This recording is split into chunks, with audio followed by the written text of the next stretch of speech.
Good morning, everybody. It's Brandy with the Strange, Dark, and Mysterious Market Creations of Uniqueness in a Hippie Holiday.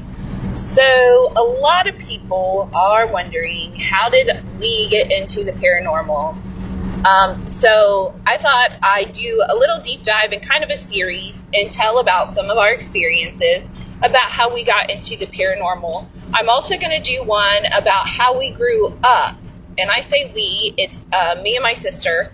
And we were raised in Waynesville, Ohio. So it's right outside of Cincinnati, Ohio. It's definitely not like South Carolina in the Bible Belt. And she is now in Tennessee. So what we went through as kids, and she doesn't talk about the paranormal like I do. I talk about the paranormal and then we talk about our childhood a lot. So I can only do my paranormal experiences that shaped kind of the way I believe things today. So, okay, it's going to bounce around a little bit because, one memory will bring up another and another memory will bring up another. But today's story that I want to tell you about the paranormal is right after my dad died. So my dad died when I was 7-8 years old, right in the middle of that. He passed away. His heart was like 2 sizes too big. And I had went outside that night and talked to him. I was a daddy's girl. And I went outside and talked to him and turned on Young Riders. If you guys remember that show, that tells you about how old I am.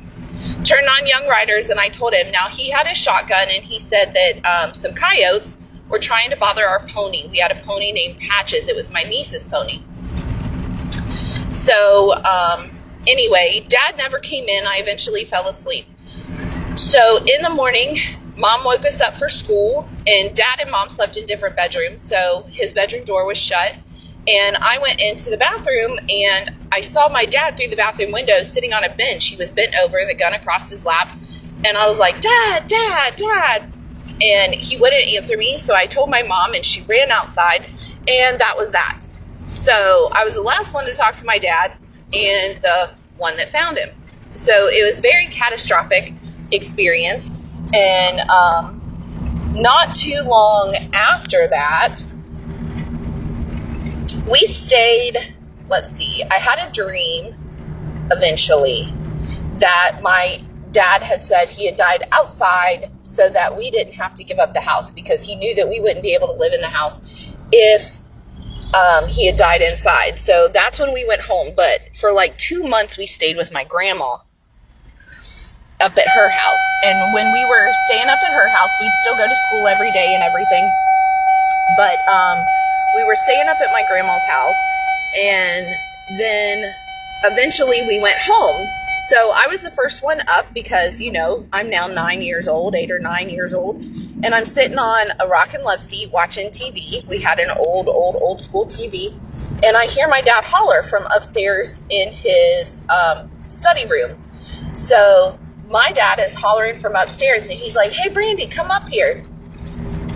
And I get so excited because I loved working with my dad upstairs in his study. And 8, 9 years old, your brain's not kicking in right away. I get halfway up the steps and my legs crumble. And I remember that he is not alive.